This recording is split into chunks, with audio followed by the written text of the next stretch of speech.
The Montreal Canadiens have signed a couple of very important prospects to their future who are leaving college hockey and signing their pro contracts. Plus, we also have an NHL contract finally in place for one of the top undrafted college free agents as well. We'll get into all the latest coming up next.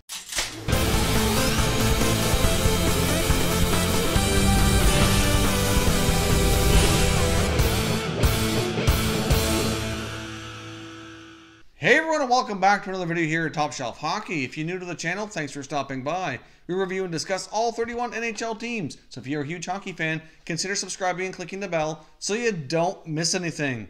So as I mentioned, the Montreal Canadiens have made a couple of very important signings here. They have a couple of prospects that are leaving college hockey and signing their pro contracts, including Ryan Poehling, who was their 2017 first round selection, taking number 26 overall. Of course, Poehling's been playing at St. Cloud State in the NCAA, just completed his third season of college hockey, and has now decided to turn pro and sign with Montreal. Ryan Poehling's entry-level contract will kick in here right away, but it is a 3-year entry-level deal. Of course, Ryan Poehling is a center iceman, which is also good news for the Montreal Canadiens. As we know, they've kind of been thin at the center ice position, but over the last year or so have really made a solid effort at improving their center depth on their organization. Obviously, last year's draft, they took youngster Jesperi Kotkaniemi.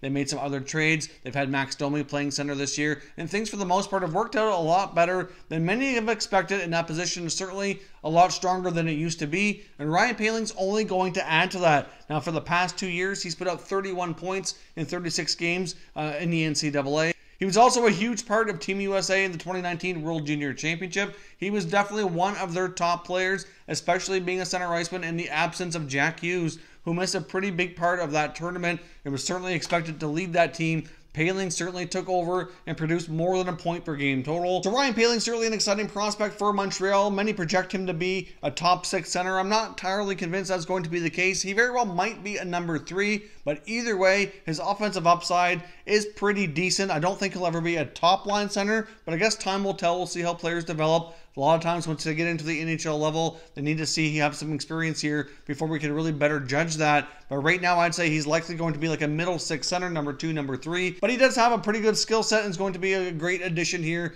to the Habs. Now, the other big signing for the Montreal Canadiens is goaltender Kaden Primeau, who's been playing at Northeastern University in the NCAA for the past couple of years, putting up absolutely phenomenal numbers. Now, he is the son of former NHL player Keith Primeau as well, so he's a second-generation NHL player. His goaltending stats for the last couple of years at Northeastern have been incredibly stingy. 2 seasons ago, he had a goals against average of 1.92. This year, it was just over 2. I think it was 2.06. And his save percentage has been over 930 in each season as well. Now, he was also the main goaltender for Team USA at the most recent World Junior Championships. Obviously, he was a teammate of Ryan Poehling, and he had an absolutely phenomenal tournament, putting up some very stingy numbers there as well. He played in 5 games and a 1.61 goals against average and a 936 save percentage. Now, the best part about Kaden Primeau is that he was a 7th round selection in 2017. That very well might turn out to be one of the bigger draft steals of that entire draft, but only time will tell. As we know, goaltenders do take longer to develop. The other thing with goaltenders is they're quite frequently not selected in the earlier rounds. So the fact that he was a 7th round pick isn't too shocking, but the fact that he's putting up these kind of numbers this early in his career certainly is making that look like an absolutely phenomenal draft pick by the Montreal Canadiens.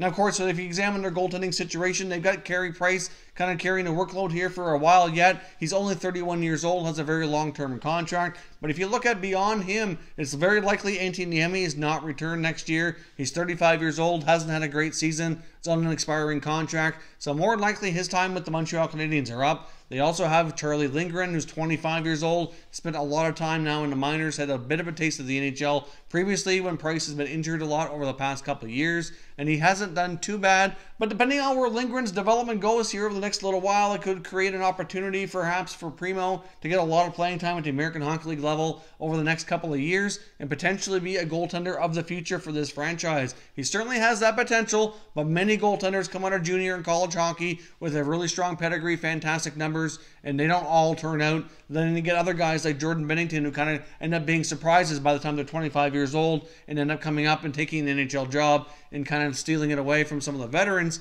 Even though Binnington's always had a lot of success and has always won at every level, I don't think many people saw him coming into the NHL and having that kind of impact this year. I mean, it was only last year that they didn't even have room for him on their American Hockey League team, and they loaned him to another club. So you just never know. Goalies can be hard to predict here, but Kaden Primeau looks like he's got a terrifically bright future and could be a big part of the Habs goaltending for years to come. Now, of course, as I mentioned, we also have another undrafted college free agent, Niko Sturm, signing with the Minnesota Wild. Now, it's been reported now that the LA Kings were by far the team with the most interest. I'm not sure what happened there, but obviously the Wild kind of swooped in and signed him here. Now he's 23, soon to be 24, so his entry-level contract is only for 1 season. So this is certainly a very low-risk kind of deal for the Minnesota Wild. He's only under contract for the 1 season, $925K. His college hockey days playing for Clarkson have now come to an end, and he will join the Wild next year on a 1-year contract. So again, many people think he's related to Niko Sturm, who's obviously associated with the LA Kings. That is not the case. They do share the same last name. They're both of German descent, but they are not related. So that has absolutely nothing to do with the possibility of him going to LA. The Kings did have interest for other reasons. But speaking of the LA Kings, they have signed Shaun Dersy to his 3-year entry-level contract. Now, Dersy's a pretty solid defensive prospect who they obtained from the Toronto Maple Leafs in the trade for Jake Muzzin earlier this season. He was a 2018 second-round selection. Now, speaking of the LA Kings, they've signed defensive prospect Shaun Dersy, who's had a pretty solid junior season. He was a 2018 second-round selection of the Toronto Maple Leafs, and of course was sent to the LA Kings as part of that trade for Jake Muzzin. Dersy was recently acquired near the trade deadline for the Ontario Hockey League by the Guelph Storm and has put up more than a point per game to finish the regular season. He had 20 points in the final 17 regular season games, and he's also put up more than a point per game in 4 playoff games. So he's having a fantastic season. Certainly proved to be a pretty solid prospect. The Kings were obviously very interested in him as part of the Muzzin trade. There was some talk that it might be a youngster like a Timothy Liljegren as part of that package going to LA. As we know, the Maple Leafs were a little bit hesitant to trade him. However, it looks as though the Kings had more interest in Dersy anyway. So I guess time will tell how his professional career goes. But for right now, he signed his entry-level contract with the LA Kings. So that is all your latest news and all the signings for today. Let me know your thoughts and opinions down below, especially on the 2 big contracts here by the Montreal Canadiens. Love to hear your thoughts and opinions on how much of an impact you think these players can be, and what do you see as their future roles with the Montreal Canadiens. If you're new to the channel, I hope you consider subscribing. We cover all 31 NHL teams, and there is plenty of content here for all hockey fans to enjoy. So if you're new, hit that subscribe button and give this video a thumbs up before you go. I would really appreciate it if you did. As always, thank you very much for watching. I will catch you next time.